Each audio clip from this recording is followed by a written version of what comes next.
Hello from the United States.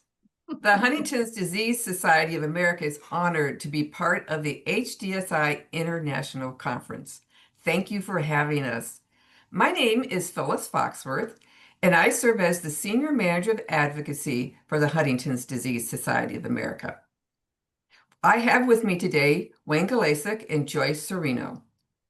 Joyce is the recipient of the HDSA 2025 Marjorie Guthrie Award. This is HDSA's highest honor.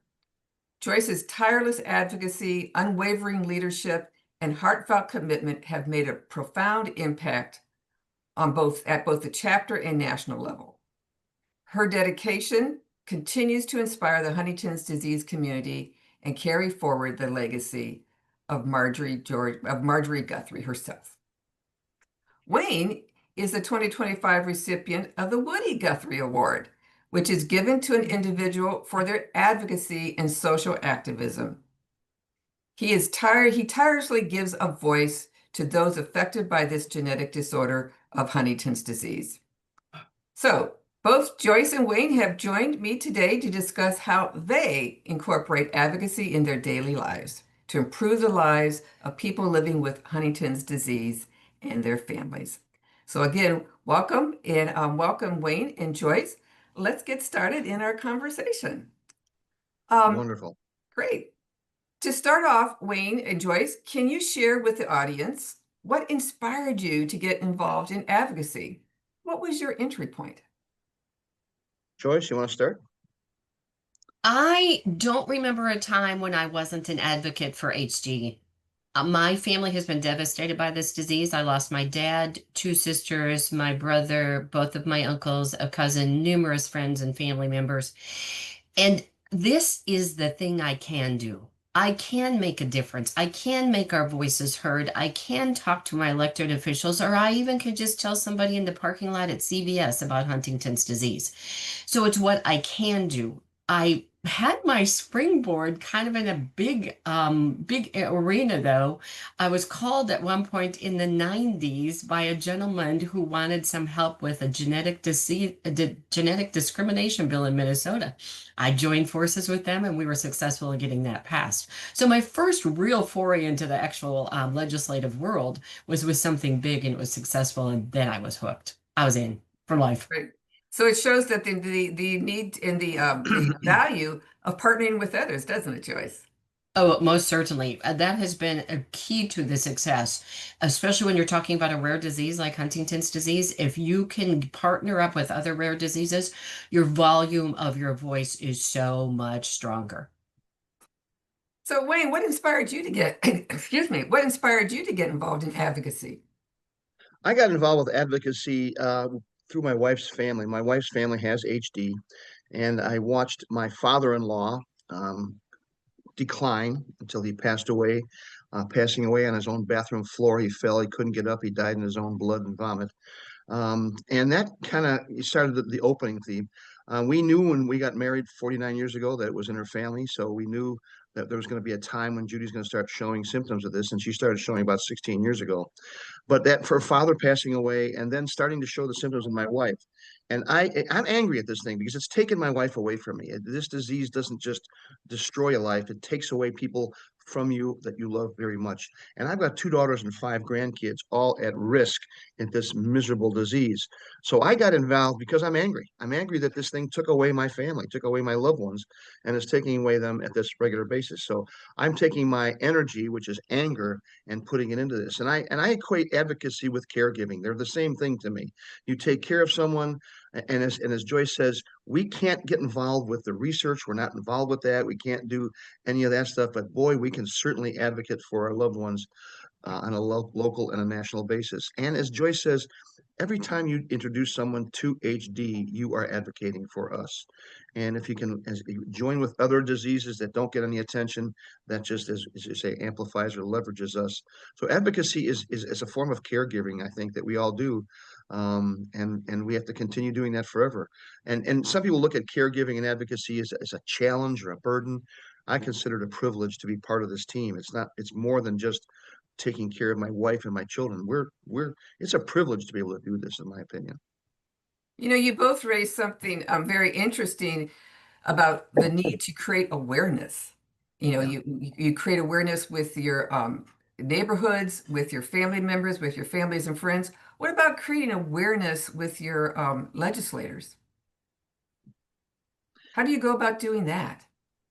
Most of the people that we talk to have no idea what HD is. They've never even heard of it. Now they've heard of neurodegenerative diseases, but they've never really heard of Huntington's, and they've never heard the horror of this disease until Joyce or Wayne or Phyllis sits down with them and tells them what it's like living with this disease and what it actually is.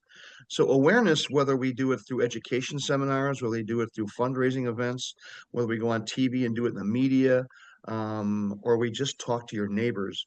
Advocacy is a 24/7, 365 event for us, at least for the three of us on this call. And I'm guessing around the world, it's the exact same thing. Promoting the idea of what this disease is and helping people understand it is the first step in advocacy, in my opinion. Joyce, how have you promoted it and created awareness with your members of U.S. members of Congress or state at the state level as well?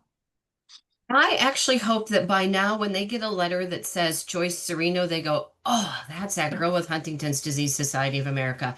Because I send letters on a regular basis, I send emails on a regular basis. Yes, on an annual basis, we go and visit with our representatives and our senators as well in person.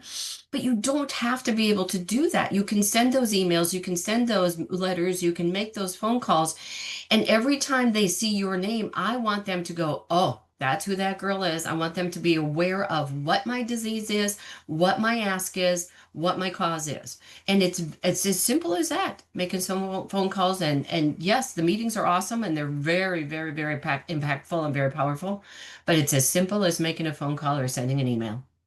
You know, you shared that, that's breaking it down to how simple it is, but I know that many people get intimidated by that.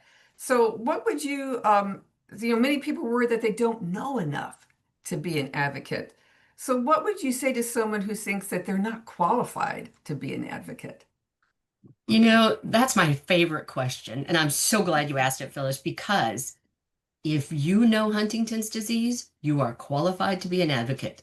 If you live it, if you care for somebody who lives with it, if you have it, if your best friend next door has a family member who has Huntington's, you've lived it. You've lived with what the demands of this disease are and what it means for their family members and what it means for their physicians. So if you are a person with HD, if you care for a person with HD, if you have a friend with HD, if you're a medical advisor for somebody with HD, you already know more than the average person, and most likely more than the person that you're going to talk to in your senator's office or your legislator's office, anywhere. So, knowing the disease, living the disease, makes you qualified already. That's great. That's great. I know you've touched here, Joyce, about personal stories. So, Wayne, can you kind of share how people can use their personal stories to create change? What makes storytelling so powerful in advocacy, Wayne? Well, I think when you share a story with someone, the idea of a story is to first of all convey the message of what you're trying to get. In this case, HD advocacy, and trying to get our state legislators to respond to help their constituents.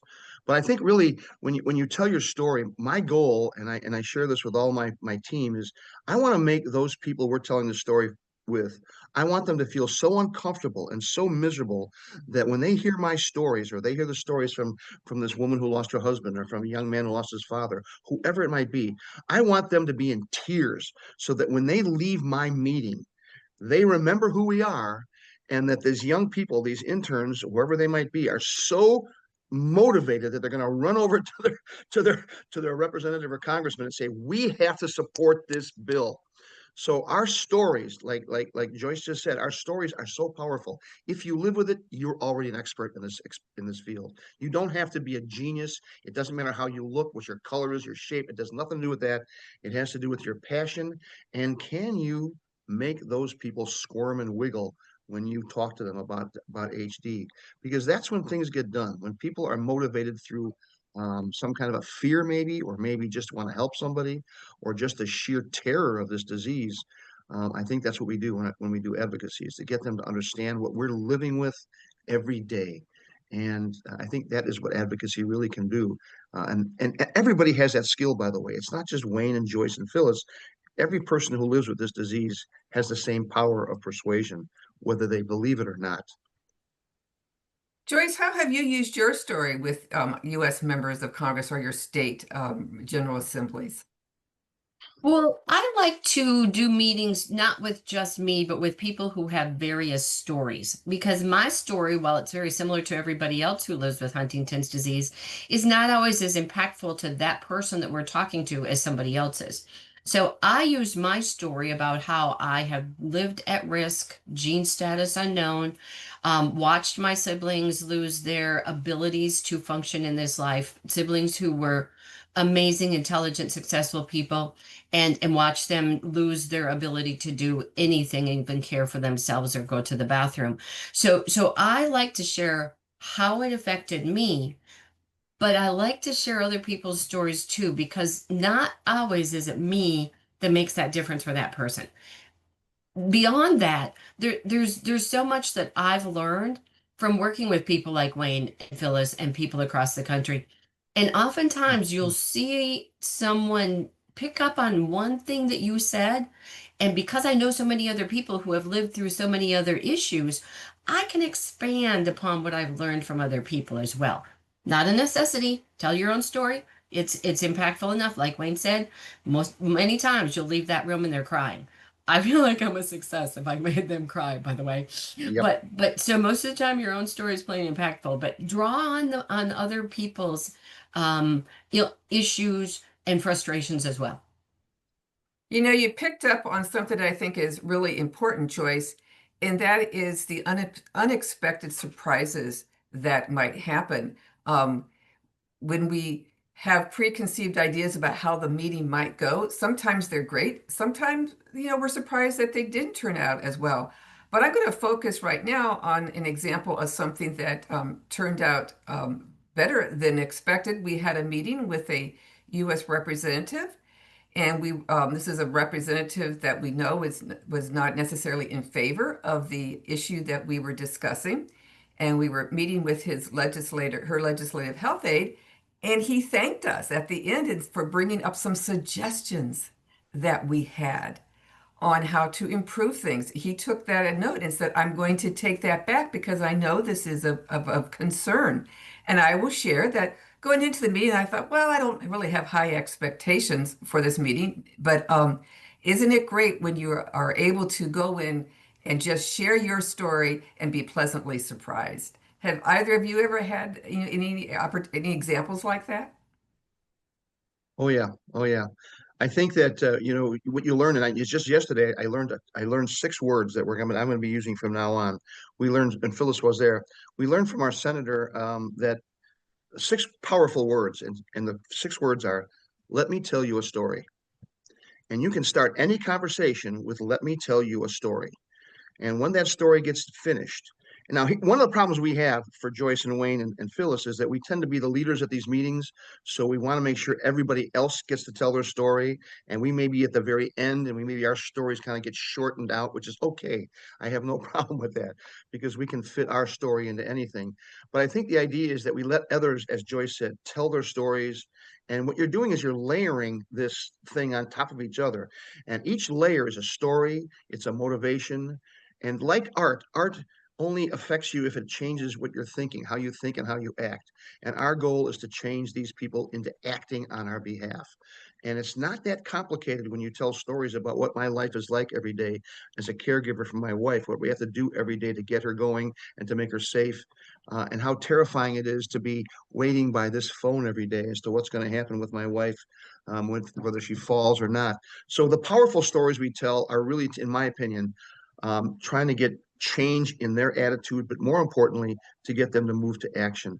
And if we tell stories, compound those stories, elevate those stories, and every meeting is a little different. Like you say, Phyllis, sometimes they're really well received, sometimes you get a cold shoulder.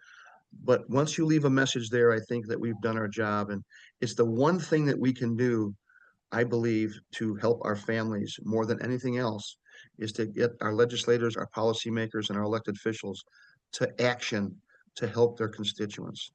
not you easy know, to do. sorry. That's great No, advice, Wayne. Sorry, I didn't mean to cut you off there. no, That is no great, a problem. great advice to the people who are thinking about getting involved in advocacy. Joyce, just in, our parting words here, what advice do you have to people that are thinking about getting involved in advocacy?